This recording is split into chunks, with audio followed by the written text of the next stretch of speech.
নবীর দোয়া কি খালি ফিরতে পারে? আওয়াজ দেয় না, খালি ফিরতে পারে?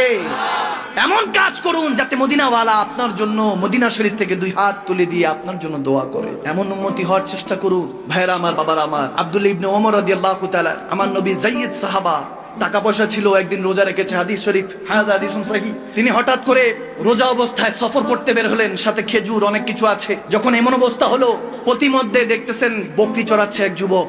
যুবকদেরকে নিয়ে, যুবতীদেরকে নিয়ে আজকে কথা বলছি। তখন যুবকের কাছাকাছি গিয়ে বলতেছে, তুমি কিছু খাবা? ওই যুবক আল্লাহু আকবার বলতেছে, হুজুর আমি রোজা। সুবহানাল্লাহ। রমজান মাহিনাও চলছে না, বলে হুজুর আমি রোজা। বলে কি বলো, রোজা রেখেছো? আচ্ছা ঠিক আছে, তাহলে একসাথে ইফতার করব। ইফতারির সময় হলো, মাগরিবের আজান পড়লো, ইফতারি করছেন হযরত আব্দুল্লাহ ইবনে ওমর। ইফতারি করছেন, হঠাৎ করে চিন্তা করলেন, দেখি বান্দাটার তো পরেজগার, দেখি নেক কিনা। সুবহানাল্লাহ বলে। পরেজগার আর নেককার দুটো আলাদা বিষয়। পরেজগার হলো সে যে আল্লাহ তাবারক ওয়া তাআলার হুকুম অনুযায়ী আমল করে। নেক বান্দা সে যে গুনাহ থেকে নিজেকে হেফাজত করে। সুবহানাল্লাহ। দেখি নেক কিনা। বকরি চড়াচ্ছে, হঠাৎ করে হযরত আব্দুল্লাহ ইবনে ওমর রাদিয়াল্লাহু তাআলা বলতেছেন, এই যুবক, এখানে যত বকরি আছে একটা বকরি আমার কাছে বিক্রি করে দাও। বলতেছে, হুজুর এটার মালিক অন্য কেউ, আমি শুধু রাখাল, এগুলো শুধু চড়াই। দেখতেছে জামা টামা ফাটা, যুবক অবস্থায়, কোনো আইয়াসি নেই, কোনো দুনিয়াদারির মধ্যে নেই, জিকির করছে আর তেনার সাথে কথা বলছে।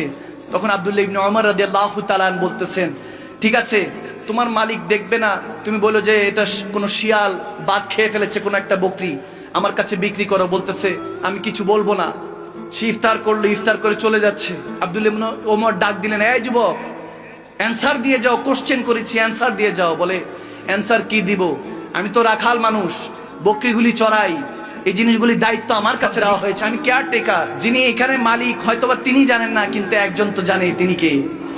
আওয়াজ জানে, তিনি কে? তেনার কাছে তো হিসাব দিতে হবে আমাকে রোজা আসরে। তখন কি বলবো? যখন আব্দুল্লাহ ইবনে ওমর এই কথা শুনেন, চোখ দিয়ে পানি টপ টপ করে পড়ছে। এত নেককার একটা যুবক, পরেজগার একটা যুবক, তিনি খোঁজ করে বার করলেন এই মালিককে। মালিককে খোঁজ করে মালিকের সাথে কথা বলে ওই 40টা বকরিও কিনলেন। কেনার পরে আস্তে করে ওই যুবককে খোঁজ করে এসে ওই 40টা বকরি দান করে দিলেন। বলে, নাও, তোমাকে আমি হাদিয়া করলাম। বলতেছে, কেন হুজুর, ওয়াই? আপনি আমাকে এগুলো কেন দিচ্ছেন? এগুলো আপনি খরিদ করেছেন। বলে, না না, তুমি কি শুনো নাই, আমার নবী বলেছেন, যদি সত্যি সত্যি আল্লাহকে ভয় করো, ইত্তাকিল্লাহ, আল্লাহর ভয়ের কারণে আল্লাহ তোমাকে এটা জাযা দিবে। এই যে তুমি ভয় করেছো, আল্লাহকে ভয় করেছো, এটা আল্লাহর পক্ষ থেকে তোমাকে পুরস্কৃত করা হয়েছে। সুবহানাল্লাহ। তাহলে সৎ পথে চললে লাভ না ক্ষতি। আওয়াজ আসে না? লাভ না ক্ষতি। দেখেন, আপনি যার সাথে চলাফেরা করবেন, আপনার তাবিয়তটা তার মতো হবে। আপনি যদি আল্লাহওয়ালার সাথে চলেন, তাহলে আপনার নামাজের খেয়াল আসবে, রোজা রাখার খেয়াল আসবে। যদি চলাফেরা ওরকমের সাথে করেন, তাহলে আপনার জেনার খেয়াল আসবে, গুনার খেয়াল আসবে। ঠিক না?